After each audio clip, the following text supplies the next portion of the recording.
Thank you so much for tuning into Let's Talk, the official podcast of the National Runaway Safeline, or NRS. At NRS, we operate the federally designated national communication system for youth who have run away, are experiencing homelessness, or who may be considering leaving home. For over 50 years, we've provided crisis support and resources for young people, families, and communities across the nation. My name is Christopher, and I'm the Director of Marketing and Communications at NRS, and I hope you'll learn as much as I do on this journey to elevate the voices of young people and youth-facing organizations as they share their stories and highlight the complexities and intersections witnessed by 4.2 million young people facing homelessness each year.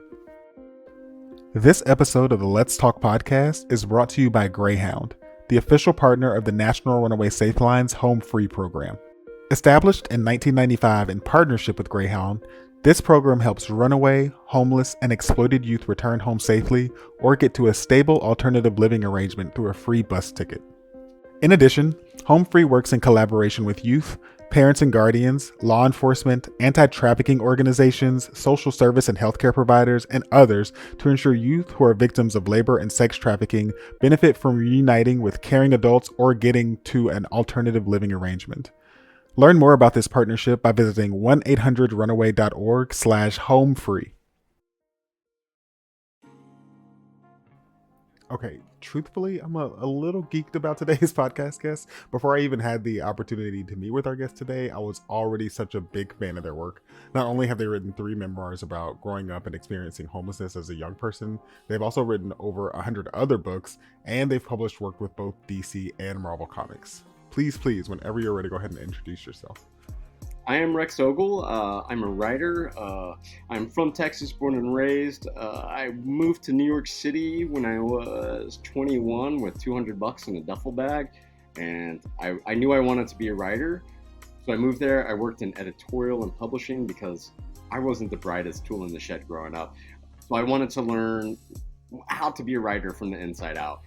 So I I was an editor for 15 years, all the while I was writing and getting rejected a lot. But 5 years ago, I wrote a book called Free Lunch about poverty and domestic violence, and the librarians loved it, and I've been writing ever since. And it's just an honor to be able to write and connect with young readers, especially with my upcoming book, Road Home, which is a memoir and maybe the most difficult thing I've ever written.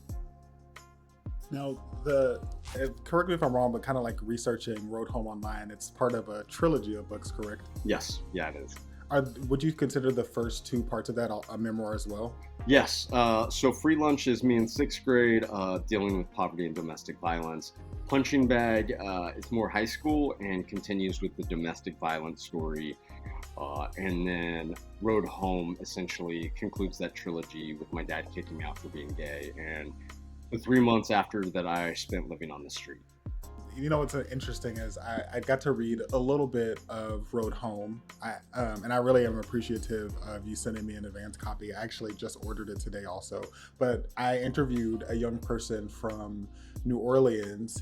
He is staying at a facility called the Covenant House in New Orleans, and he just basically, his parents gave him an ultimatum, you can either do what we want you to do, or we'll give you a bus ticket to go wherever you want, and you can go wherever you want, do whatever you want, and we will no longer support you or connect with you. And he chose to go to New Orleans. And the first day he was out there, he basically just slept in the French Quarter, woke up the next day, asked an RTA person, like a transit authority person, where to go, and they directed him here. So it's really crazy that, reading that, and I feel like within the first couple of chapters in your book, you are talking about being in New Orleans, correct? Yep, that's the exact same thing that happened to me. My dad gave me an ultimatum. He's like, either you can do what I say or you can leave the family. And so for me, it wasn't a choice. I needed to be me. And yeah, I didn't know where to go or what to do, because at the time I was living in Prattville, Alabama, which is not, and this was 25 years ago, so it was a very different world. So I went to New Orleans and, didn't know what to do or where to go. And so, yeah, that's where the story starts. Before we get into like more of your like personal story, I want to know a little bit more about your writing because you've actually done a lot of writing and editing. I've seen some Yeah. like DC comic credits in your credits. Is there any? Do you know offhand like how many different things you've contributed to throughout your experience? Ooh, definitely hundreds. Only, I mean, the comic books is a little bit cheating because when I was doing that, monthly floppy comic books come out every month. So I was working on probably 10 comic books a month. So already right there, and I did it for 6 years. So that's 10 times six. So that's 60 books that I contributed. And then those became probably trade paperbacks, so if you count those twice. And then I worked at Scholastic, did dozens of books there, and then moved over to Little Brown for Young Readers and did a few dozen books there. And then 6 years ago, I moved out to Los Angeles and was like, okay, this is what you want to do, sink or swim. It's time to make it happen. And I started writing full time. And so under my name and my pen name, Ray Terciero, I've published 12 books now. That's amazing. Yeah. Do you remember what age you were the first time you wrote something that you were really proud of and felt like I can make a career out of this? 100. Well, I don't know about making a career, but I know that in first grade, the teacher was like, "Go home and write a story and draw some pictures in it." I think we only had to do like 2 or 3 pages. I went home and I did like 12 pages, and it was like me meeting a monkey and sneaking aboard a spaceship and going to the moon. But there was something about finishing it and I felt so proud. And then like I took it to my teacher and she's like, "Oh my god, it's so amazing." She was so positive and like it just gave me this fulfilling feeling that I'd never had. And I became a big reader, and I loved reading. I loved story. And then in middle school I discovered comic books, and which was the intersection of art and writing, which were like my 2 favorite things. And yeah, probably in middle school, that's when I was like, okay, when I grow up, I'm gonna write X-Men. That is my goal. Do you remember how old you were when you came out to yourself? Oh, that's such a hard question because, I was growing up in rural Texas in the 80s, and, it was a very different world back then. I think my earliest memories of realizing that I was more bisexual than heterosexual was like Saturday morning cartoons. Like, I had a crush on Punky Brewster, who was a female, and then I also had a crush on the blonde Robin Hood from the British BBC series. I think it was called Nottingham. And so yeah, I liked boys and girls from a young age, and I grew up with it in the back of my mind. And so yeah, I always knew I was different. Did you ever find yourself kind of, without even realizing it, telling stories that connected to that when you were writing for comics? I don't think I did, because so far writing comic books, I was an editor and I worked on Batman and Superman and Justice League and Teen Titans and all these like amazing huge properties. But I wasn't, even when I wrote, like I only got like a 3-part series here or a 1-shot here or a 10-page story here. So I feel like I didn't have enough room to really explore that. I feel like last year I did a DC Pride book, and I've also written a couple of Peacemaker stories, and the director of the Peacemaker TV show hinted that Chris Smith was bisexual, so I definitely played with that. Oh, nice. What is it like writing those like special Pride Edition comics? It's fun. It's, not enough room for me. I swear it's like, it's harder to write a 10-page story than it is to write a 60-page story. I don't know why, but it's just because you want to have action, you want to have an emotional arc, you want the character to feel like they learned something, and that's not a lot of real estate to tell a fully fleshed out story, It's really not. But yeah, I mean, it's just an honor to be included in it. So yeah, that was really cool. Well, getting into your like first book, well, the first memoir, I would say, talking about free lunch, was there any hesitation to like share that story, or do you remember what it was that made you decide like I want to at this point start telling my own story? Well, the truth is, like, I always wanted to be a big sci-fi writer or a horror writer. Like, those were the 2 genres I grew up with. Like, I had all these ideas, like, in my teens and in my 20s, and I started writing, like, actual novels in high school, but I was not very good at it. So I kept teaching myself, I kept learning, I kept reading. I'm like, what am I doing wrong? Like, when I discovered that you don't need to write 300 pages, you need to write a word count, it blew my mind, because I was writing like 148,000 word novels, which would not sell. So it's definitely a learning process. For 15 years while I was in editing, I would come home and write every night. I think I probably wrote a dozen novels, and they were all rejected. And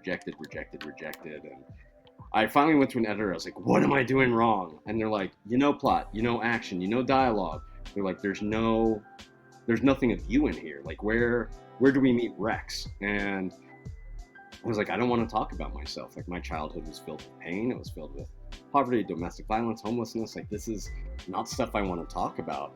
And that editor was like, give it a shot. Tell one of those stories. So I wrote Free Lunch about poverty, domestic violence in middle school, and went out with that thinking, okay, I got a book deal. Rejected. Everyone was like, this is too heavy for sixth grade. You can't tell this kind of story to kids. They won't understand.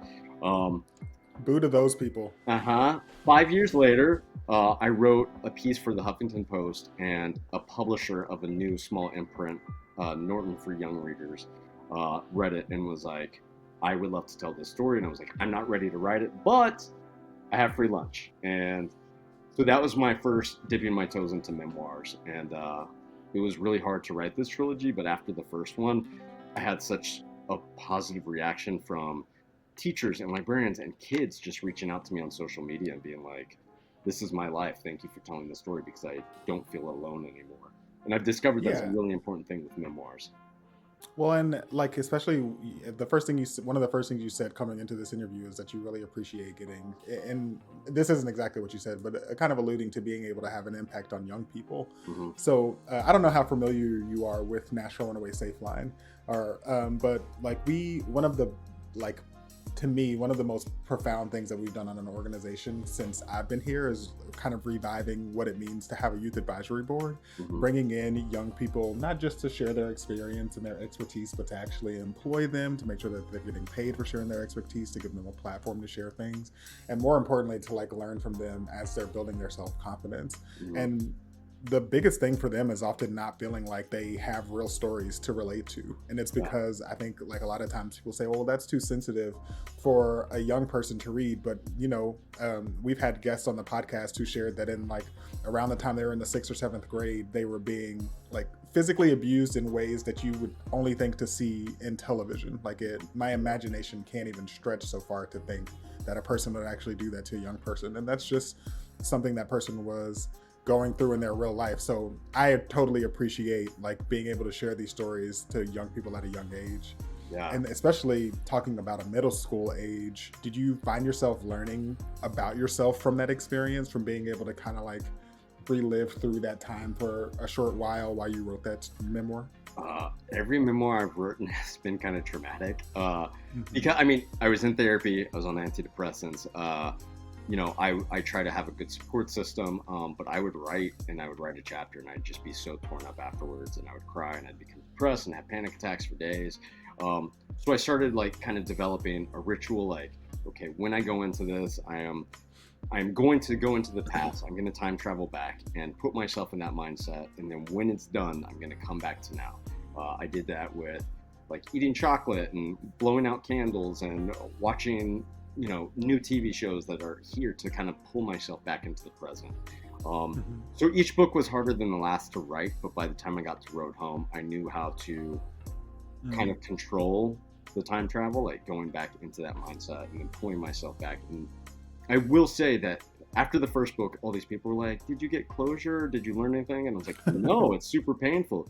But by the time I finished Road Home, it was completely different, because I was like, I survived all this. Like I don't know how, but I made it out. I made it out alive. I didn't leave unscathed. I definitely have a lot of trauma. When you sleep on the streets and you're hungry, it messes with your body. It messes with your mind, and it's really hard to bounce back from. Yeah, I really loved the opening to the book was kind of addressing. Oh my gosh, we have a very specific term that we use, but the trauma-informed approach. So you immediately in the book are like, hey, like there's a lot of sensitive stuff in this book. there are things that are going to be hard to swallow, and you may have experienced these things, and if you did, like, know that this may be re-traumatizing in some ways. Why was it so important for you to make sure to include that and before the actual story starts being told? Yeah, I didn't have a trigger warning and free lunch, but I think by the time I got to Road Home, it was becoming standard in the publishing industry, and I'm glad it is because we have it on TV shows now, like where it says there are going to be depictions of violence, there's going to be smoking, there's going to be sex. Like, it's good to know, at least for young people, what you're getting into, and I think it's good for parents to know what they're letting their kids get into, because these are heavy stories, these are heavy topics, and I think I try to provide context in my books, but it definitely needs to be followed up with a conversation with a parent or a guardian or a teacher, librarian, to really put it into perspective and to help the reader understand, yes, people live through this, but they also survive. But not everyone does, and that's, I think, a hard pill to swallow.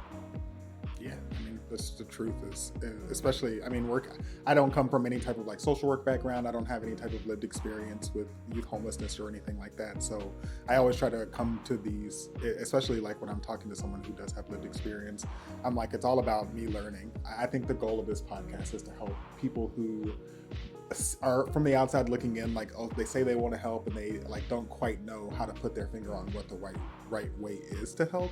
So I love being able to take a step back and say, like, listen to this person, like, share their experience, what they're most comfortable with sharing, and talk about what did and didn't work. With that in mind, can you remind me how old you were when you were asked to leave home? 17.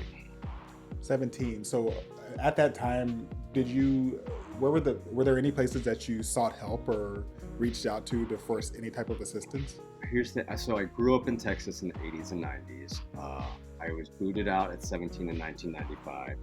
This was before the internet. This was before cell phones. Back then, like, you had your phone numbers of friends and stuff written down in like a notebook or a Rolodex or whatever. Like, I had mine in like a little journal. And that was a lifeline. Like, if I lost that, like, I didn't know what to do. I mean, I think I memorized 3 phone numbers. So when it happened, like, first I was caught completely off guard. And 2, like, I just never thought that I would end up on the street. So I didn't know there were resources. Like, being queer in 1995 in Alabama, I definitely thought I will be rejected at every turn. I can't go to a church. I can't, I didn't know homeless shelters existed. Like, I was very clueless about a lot of that stuff. So when I got to New Orleans, I had no idea what to do. I mean, I went there because I had met a guy in Pensacola, and I was reading Anne Rice's interview with the vampire when all of this went down. And so I just felt like, between him living in New Orleans and then Anne Rice, like, I just felt drawn to New Orleans, and that's why I went there. Probably not the greatest idea, because New Orleans in the summer is sweltering, humidly hot. So I was very miserable living outside on the streets. I mean, I look back and, like, it's just so horrible to think about that I didn't realize that there were resources out there. I don't know what those resources were, but I'm so happy to know that now, like, there's Trevor Project, and there's y'all, and there's people like you and organizations like yours that people can reach out to. And, like, if you Google, like, youth homelessness, like, all these resources pop up now. And I really wish I'd had that back then. Is there anything that you would tell your younger self, like, in hindsight now, without, like, I know that's such a tough question because it's like, yeah, obviously I would tell myself, but, like, being realistic, is there anything that you really wish that you knew, aside from, like, that there were resources out there, that they're just, like, hard to find? Is there anything else that you kind of wish you knew at the time? I mean, I wish I'd reached out to my abuela sooner, because she's the one who sent me money to get me off the street. Like, I got into a hotel, I ate food, and then I was on my way back to Texas to live with her the next day. And it took all summer because she was super religious, and I was like, as soon as I call her and tell her I'm gay, she's gonna hang up the phone. And she was such a guardian angel for me growing up. She helped me with the poverty, with the domestic violence. She was always there for me. But even my senior year of high school, like, I moved in with her for a little while, and like the gay stuff, I was trying to kind of hint at it, and she took me to church and they had an anti-gay lecture, and so I was like, she's never gonna go for this, and I didn't want to lose her. Like, I'd already lost my dad. Like, I didn't want it to be real, so I just didn't call her for 3 months. So yeah, looking back, I wish I would have called her sooner, but also now, like, I had this lived in experience, and now I'm a writer and I'm sharing the story, and hopefully it will help kids out there. And so in a way, it all happened for a reason. So I guess in that way, I would just tell myself to stay strong, that I would get through it, that I'd survive. That's so powerfully relatable. I mean, I think most of my friends have a very similar experience with coming out. It's like, wow, I am so afraid of rejection that I like don't even want to ask for help from the people who really should. And from my understanding, like the people who do love me the most. Yeah. And my story is exactly the same. I didn't come out until I was 26 or 27, because I remember my parents said something when I was like in the 8th or 9th grade, just flippantly, like without, like, out of context. Just, I think like a queer person was on television, and my mom of all people, who was like, I'm such a mama's boy too, was like, Yeah. wow, if you ever want to kill your parents, come out as gay. And I was like, Oof. oh and that, like, I still hear that in the back of my head, like, to this day. It's so interesting. But when I did come out, like, my parents, it took maybe a week or two, but they became my, like, it really, like, healed our relationship to come Yeah. out. I'm curious, do you have any relationship with your dad today? Oof. So that's a hard question. After my abuela got me off the street, she got me into college. She had all these connections at Abilene Christian University, so she got me in there in like 2 weeks. So I was able to start the semester like right away. I did one semester there, and they were very anti-gay, so I was like, I can't. So I got into UT, University of Texas Austin.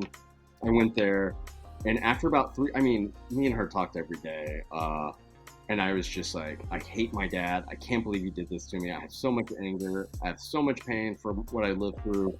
Like, I couldn't talk about it. Like, I was super ashamed. I was embarrassed about the things that I did to survive. But she kept urging me. She was like, you have to forgive him. She's like, otherwise that anger and that hate will eat you up from the inside, and that doesn't do anyone any good. You have to forgive him. So after like 3 or 4 years, I was like, okay, I'm going to let this go. Easier said than done, because Yeah. he moved to Texas, 30 minutes from the University of Texas, Austin. So I was like, okay, I'm going to see him. We will have meals, we will talk, and maybe I will get an apology out of him. And he would get drunk, and he would start saying, I always thought you were sissy when you were growing up. I just never thought you were a fag, and things like, I'm glad that you're more masculine now. It's good that you're not one of those lady homos. And I was like, dude, that's my community, number one. And the reason that I'm such like a straight presenting guy is because when I was a kid, I was so girly, I was so femme, definitely a mama's boy. I wanted Care Bears, My Little Pony, and She-Ra toys. And my stepdad, my peers, over time, like, I got beat up a lot at school. Like, they just kind of beat it out of me. I was like, okay, I have to wear ball caps, and I have to act like a man, and I have to wear boots, and I have to just butch up. And so it kind of got beat out of me. And so for my dad to be like, I don't know, like, I just was so insulted. I was like, because that's me inside. Like, that's who I am. I don't present like that, but inside I'm as gay as they come. And so yeah, I tried to get him to apologize for years, and he was like, I thought I was doing the best thing possible for you. I was trying to make you straight and give you a good life, and so you wouldn't get AIDS and you wouldn't be alone. And he's like, I was doing what I thought best, and I will not apologize for that. So yeah, for years, it's like a phone conversation once or twice a year, usually instigated by my stepmom, because she's always trying to heal our family, and she's great. She doesn't have a problem with me being gay. And 4 years ago, my abuela died, and I went to a very dark place. And I was writing Road Home, and between, I think, Road Home and her passing and a bunch of other stuff, I went into a very dark place. And this is a hard thing to say, but I started dealing with suicide ideation for the first time in 25 years since I was on the streets. And that was a terrifying place to be back in. Um, and one day my dad called and I just broke down in tears. And he's like, "You don't sound well." And I was like, "Yeah, I just don't see what the point of living is anymore." And he's like, "Well, I have to apologize for what happened 25 years ago." He's like, I thought I was doing the right thing, but it was the wrong thing. I love you. I'm so glad you survived. It's, you know. But here's the thing. He's never asked what happened during those 3 months.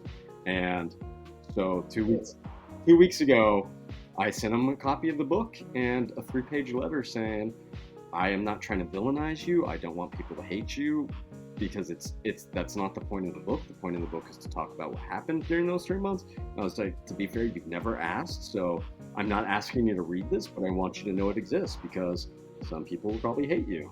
That was actually a big part of my own therapy journey, was like figuring, I had that exact same thing. Like even after I came out to my parents, I told my therapist, I was like, my parents never apologized for the things that I like felt like talking about that comment that my mom made or any other thing that happened throughout my life. And I was like, why is that?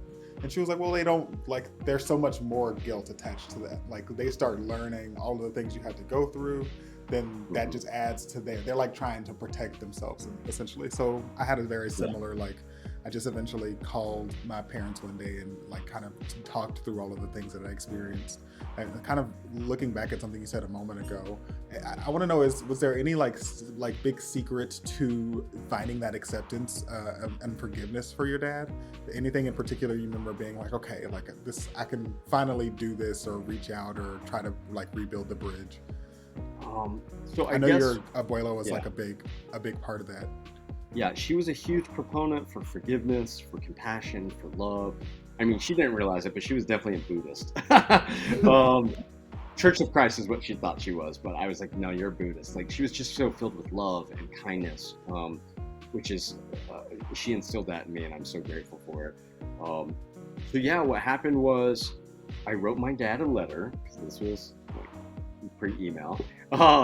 I wrote my dad a letter as I finished college. Oh no, there was an email, but I thought a letter would be better. It's a physical letter. I wrote to him and I was like, "Look, I know that you're living 30 minutes away from me. I don't necessarily need an apology, but I need," or I think I did ask for an apology. And I was like, "I would like to see you and maybe we can just talk and heal our relationship." And we met, we had lunch, and like I said, he didn't apologize, said he was never going to apologize. And I just kind of had to forgive him and let go of it. And he was a terrible father, but he was a great grandfather to my sister's kids. And watching him as a grandfather was really nice to see that. But again, they would go to bed, he would start drinking, and the stuff that would come out of his mouth, I was just like, "You're still attacking me. You're attacking my community. You're still homophobic. You still think that being gay is wrong. Like, we can't 100% heal until you at least open your mind a little bit." And I mean, this went on for 5 to 10 years, and then finally I gave up. I was like, I'm done. I'm living in New York City. I'm in my 30s now. I have a publishing career. I've never had parents my whole life. I feel like an orphan, except for my abuela. And so yeah, and I just kind of let it go. And then over the years, my stepmom kept calling, and she would sneak my dad onto the phone, and I was always uncomfortable. But then after a while, I was like, I met a guy, we're getting married, and they're like, "Can we come to the wedding?" And I was like, "No, like, I'm not inviting you to the wedding. I'm not inviting, the only family member I want is my brother and my abuela. Like, I don't have parents. Like, that would be weird. I don't want it to be about you. I want it to be about love and celebration, not rehashing pain without apologies." Um, yeah. So, but yeah, and I mean, now, like, we talk a couple times a year, and I still don't feel like they make much effort. My stepmom did for a while, but I mean, still, like, as parents, they just never made that effort. Either of my parents, I'm like, I don't get it. Like, you bring a kid into the world, you're responsible for them, at least to some degree, but not so much for men. When your dad did eventually kind of apologize, did that bring you any sense of relief, or did it make you feel any different, or because you had already kind of accepted it a long time ago, it was just kind of a thing more for, like, you realize it's more for him to heal than yourself?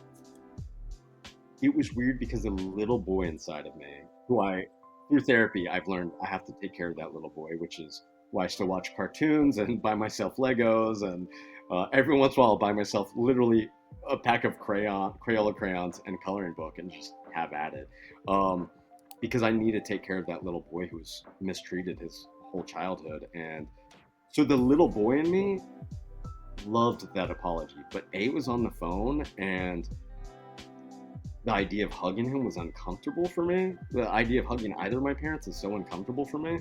Uh, and so while I needed to hear it, like you said, it was more for him, because I was like, dude, it's been 25 years. Like I'm okay. Like I got past it. Yeah. And then one more question before we Yeah. I want to start talking about the book is, did you find yourself reclaiming any of the what you refer to as being like really feminine from your youth now? Because I like you just mentioned kind of reclaiming some of the things that like being really into cartoons and comics and things like that. But do you find yourself kind of embracing that feminine side more now as an adult, or do you feel like that's something that is kind of not really your style? It's both, because I will say, like, when Drag Race came out, I was like, I'm not gonna watch that show. Like, that makes me uncomfortable. Uh, and then when I started dating Mark, who would become my husband, he was like, just give it a shot. Like, why are you so against it? And I was like, oh my God, this is internal homophobia, which I had a lot of. Like, when I moved to New York City, it was a little bit of culture shock, because the gay people were very out and proud. Everywhere. You go to Chelsea, the West Village, they're holding hands, which was Just the sheer shocked. Like, number of like people who are expressing themselves yeah. openly is so, it's like it breaks your brain a little bit the first time you come into that. And I'm literally getting chills right now thinking about walking through Chelsea and seeing guys holding hands and women holding hands with each other. And it was so beautiful. And I got to a place where PDA, public displays of affection, was a little easier in New York. But I'm still uncomfortable holding hands with a guy, especially in Texas. I won't do it, just because Texas is a little more dangerous still. But like here, like in New York and LA, when I'm with my friends, like, we talk about Drag Race. I talk about how beautiful I think Rihanna is. I talk about, how Madonna was great for me growing up. Like, I loved everything about her. How now, like, I'm such a Swiftie, and like seeing Beyonce on stage and all the outfit changes, it's artistry at its best, and I have such an appreciation for it. I'm not afraid to love things now.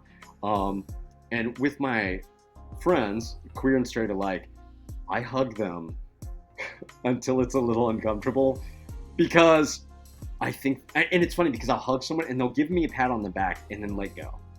And I just hold them for like an extra 2 or 3 seconds, and then they come back and they hug again. And I think everyone needs to embrace that. Like, I didn't get a lot of hugs as a kid, and I never felt, I certainly would never think to touch another gay person. There were just like 2 or 3 other gay boys at school, and we avoided each other like the plague, because we didn't want anyone to know.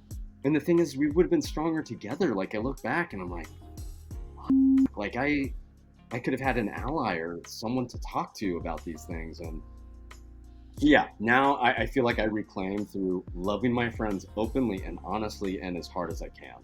And I think it's such a comforting thing. And You're pulling out my heartstrings. Embrace your friends, love them. I think we're like the same person. You're like telling me my own stories. I remember at a specific time being like, okay, I'm gay and I like guys, but like the drag stuff, that's too much. Like, oh, you're just trying to be a woman and blah blah blah blah blah.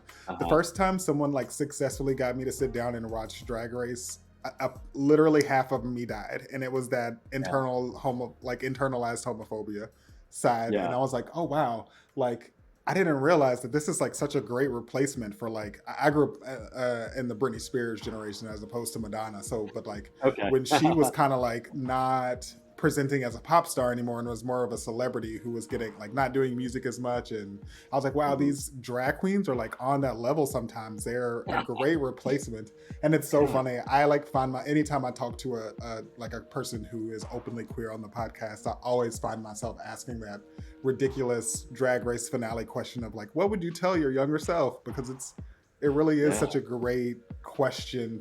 And a lot of times I find that people like haven't really thought about like taking care, like not just taking care of that young person inside of them, but also like openly talking to them, like actually verbalizing the things. There's so much more power in saying things out loud than it is just thinking it in your head. It really does make it real. Yeah, and it's funny because for me, it was baby steps the whole way. Like, I was dealing with a lot of trauma, just poverty, domestic violence, homelessness. Like, I was already dealing with that, and then realizing in my 20s, like, oh my gosh, I've got all this internal homophobia, and I don't know what to do with it. But I will say I'm proud because I did baby steps. I started dating this guy who was really femme, some of my friends were like, "Ew, he's femme," like, we're all masked, and I was like, y'all are gross. Like, I was like, this guy is beautiful. Like, he's a man, but he's also embracing like his femininity, and it's beautiful.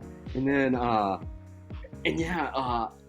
dated some trans people, and they were amazing. And I just felt like I learned a lot. I became friends with a lot of people that I never thought I would. And I mean, now it's like, even 5 years ago watching Drag Race, I would never be like, oh, I'm attracted to this drag queen when they're not in drag. But like this season, Nymphia Wind, I was like, had such a boy crush on him, and he was so talented. And I was as soon as he walked in, I was like, he's gonna win. That's my guy.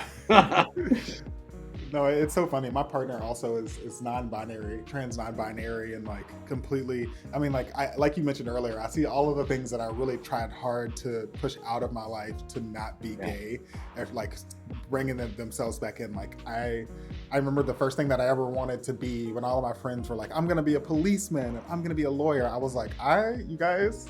I'm gonna be a Spice Girl, and I wasn't allowed to, or I was like made fun of for watching cartoons because my cartoon choices were like the Powerpuff Girls or Sailor Moon, and now I find myself with hella Powerpuff Girls. Like the way that the cartoons are coming back into my life is like I have a Powerpuff Girls tattoo and I have an Adventure Time tattoo, and it's like it's become so important for me to like immortalize the things that were really important to me as a child and like basically publish them on my body, like publish my love for them is like a way to take that back. I mean, two things that are really crazy is that one is that through my writing journal, like through my creativity, like when I was getting all those rejections in New York, all my stories were about white straight guys and sometimes white straight girls, but it was always white, it was always straight. I didn't want to talk about being half Mexican, I didn't want to talk about being gay. Like I was like, people don't want to hear that. But now I'm super glad because I'm embracing it. Like I've got North Ranger, which came out last year, which is about two young gay kids in love in Texas. I've got so many queer books coming out in the next few years. And speaking of Powerpuff Girls, I have one called Bubblegum Coven, which is essentially 5 kids. One is non-binary, one is a young gay boy. And it's very Powerpuff Girls, except they're witches. It's X-Men. It's basically X-Men with magic. And you're trying to kill but me. It's very Powerpuff Girls. Yeah. I mean, it sounds like it's about the Powerpuff Girls and witches, which I think are the 2 greatest things in the world. That sounds incredible. Wow. I might have to follow you on every social media after this because you I feel should. Like now It's your just biggest fan. pictures of my dog and me recommending cartoons and movies and sometimes books. But another funny thing is that when I was a kid, I was drawn to all these creators that I learned as an adult were queer. It's so weird. Maurice Sendak, Where the Wild Things Are, was one of my first favorite books. I didn't know he was queer until I was 30, I think, and I found out, and I was like, what? Blew my mind. Yeah, that's crazy. I had no idea. Yeah. Do you have Do you have any fictional writing that you've done that is a favorite? Like anything that really like I'm sure you're proud of all your work, but anything in particular that stands out as like, wow, I like killed this. I'm looking over at my bookshelf right now. A few years ago, I wrote a book called Swan Lake Quest for the Kingdoms, which is basically taken from the Swan Lake Ballet, which I loved as a kid, and then mixed with Frozen and Indiana Jones. And no one read the book, but I loved it. I mean, and it got a Kirkus Star review, but no one bought it. No one heard of it. It came out during the pandemic. I'm super proud of that. It's very queer coded. But in the next few years, I've got like a lot of queer young adult graphic novels coming out, and I'm super excited about those because I don't pull punches. That's really exciting. You have like you have very quickly made a fan out of me just from like learning how similar our journeys are. I mean, I think these things are so cyclical, and that's why I try to encourage the young people on our youth advisory board, I was like, it's so important to like hear from and meet people who are like you, who you admire, because you would be surprised at how similar your journeys are. And it's all about the choices that you end up making when you do kind of like have it all together again. It's like when you in those moments where you're yourself and you're alone, like how you decide you're going to fight your way back to the top. And like you're such a great success story for that. That's incredible. Yeah, it's funny because I think as a kid, like I was taught to notice the differences between me and everyone else, and I grew up with envy and jealousy because I wanted to be a white, straight, rich kid like all the kids that I went to school with. Because my mom, we were very poor, but she moved us to a very rich school district in Texas, and so while me and the other kids on the bus came from a neighborhood called the Hill, like all these kids were like arriving in BMWs, some of them had drivers, like. These were rich kids wearing nice clothes, and I envied them. I wanted to be them. But I was taught to see the differences, and as I grew older, I started to realize it's not about the differences, it's about the similarities, the things we have in common with our fellow people, and there's so much more. Like, sometimes I feel like being gay is the least interesting thing about me. Like, I'm a sci-fi nerd first. I like X-Men, I'm cartoons, I like to be writing, but now it's like, I'm finally embracing the queer stuff, and it's so fun to see this evolution of myself as a creative. Yeah, it's good times. Okay, before I will allow myself to just continue talking about like things that are not relevant for hours, but I do want to take the time to talk about Road Home.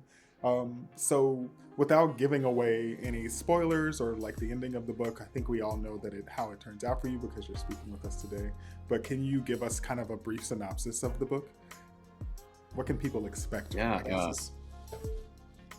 I mean, definitely read the trigger warnings on the first page. It is, my dad kicks me out in the first chapter, maybe no, the second chapter. I end up in New Orleans with this man who is like 10, 15 years older than me. I thought, I'm developing feelings for this guy. It's wonderful. He's taking care of me. And that went south very quickly. And that's when I found myself on the street. I mean, I dealt with sexual assault. I dealt with physical violence. The biggest thing is hunger and being thirsty, like clean water. It's like you have to find a water fountain and just keep going back to it. And I try to cover all the things that I went through so that people who don't experience that know what people go through when they have that experience of being homeless or being home unstable. And it's scary and it's hard and I'm totally getting off track. I need to summarize it. Take your time. It's just a 3-month. It's a 3-month journey about me being homeless and everything that happened to me during that time, and essentially how I survived and what I had to do to survive. And I'm so worried people will read it and there's stuff in it that is not. It's hard to swallow, and it's not going to be well received. I'm worried about that because I do think it's an important story. Is there anything in particular you want people to take from the book? 2 things. One, for people who don't have that experience, who can't relate to it on any level, whether they're, well off or straight or even gay people who have had a lot of privilege and they've been accepted by their family and they've never dealt with being scared or alone. I would like them to read this mainly so that when they're passing homeless people on the street, they at least acknowledge them, because that was one of the worst things about being on the street, was I was invisible. Like, people would walk by and they would not acknowledge me. I was a ghost. So I want people to acknowledge, especially the youth. And even if I'm not saying give them money, because I think there are people who use it for drugs, but it's like, I'm walking into the store. Can I buy you a bottle of water? Can I buy you a sandwich? Can I get you a bag of chips? Or even suggest like, hey, are you doing okay? Like, do you have friends? Do you have a cell phone? Do you have resources? Because there are organizations out there that can help you. So I want that from people who don't have that experience, but for people who do have that experience, I want them to know that, if they're reading it, they're probably not on the street, but hopefully they're they've made it off the street and they're in a shelter or they've found a home. But I want them to know that you can recover, you can get a job, you can get a place to live, you can have friends again, you can rebuild your life. Because I'm trailer trash from Texas, and I had a very hard start at life. But now, I live in LA, I'm married, I have great friends. I'm a writer, which is what I've always wanted to do. Like, I'm kind of living my dream. But I will point out, like, I'm in a good place now, but I still have depression and PTSD and anxiety and panic attacks, and life is not perfect by any stretch of the imagination. I still struggle, but I try to focus every day on the good things. And so I just want people to know they can survive stuff and they can get through that. While suicide ideation is going to pop up, like, they can get past it and they can live full, enriched, healthy lives. Yeah, that's amazing. You actually kind of touched on one of my last question, which is, do you have any messaging specifically for young people who are kind of in that like place of hopelessness, but anything else to add to that for them? One thing my abuela really drove into me in the last 10 years, which I could not do this when I was depressed, when I was in a dark place. She always said, the day could be good or bad, but you have to choose for it to be good. And I was like, no, I have bad days all the time. Like 29 days out of the month, it's a bad day. And she's like, but you're choosing to focus on that as a bad day. She's like, finding little joys in life, even if it's just one thing, whether, you build a Lego set, you read a book you like, you buy yourself a cupcake. It can be small, just one little thing, and focus on that. And, eventually you'll find yourself focusing on more and more good things, and then good will begin to outweigh the bad, because every day there's good and bad. You can be grateful for something as silly as your feet. Like, I try to once a month, like, rub my feet for an hour and be like, thank you, like, you carry me around every day, I owe you, I'm grateful for you. So just finding ways to be grateful, finding joy is so important. Bad moments, not bad days. That's my philosophy. Oh, that's great. That's all the questions I have for the podcast. Any like last words for the audience, or anything that I missed that you wanted me to ask, or anything else that you want to cover? I just want people to know that we are living kind of in the golden age of literature and entertainment. Like, I feel like we're all finally getting representation. And for young readers out there, there's so many great books, and that librarians are so ahead of their time, like recommending these books, protecting these books from book bans. It's just really nice. I want people to see themselves in stories, and I want people to know that their own stories are worthwhile, that their stories are important. Like, one thing I thought of the other day, and I wrote it down on a post-it, I'm literally looking at it right now, is life is a story, write yours well. Because we make our own stories, and it's so important just to live your best life, and you can do that. You just have to put in the work. Absolutely. Thank you so much, Rex, for joining us for this special Pride Month episode and for sharing your story with us today. And I also want to thank everyone for tuning in today. Road Home is now available to purchase. I, of course, recommend shopping local, but you can visit the description for this episode to get a link directly to purchase from the publisher. You can also follow Rex on Instagram, and you should, at Third Rex. Also, make sure to subscribe to Let's Talk on your favorite podcast platform, and go ahead and throw a little 5-star review on there for us. It goes a long way in helping the people who need to hear stories like these find us. Thanks, and can't wait to pod with you again soon.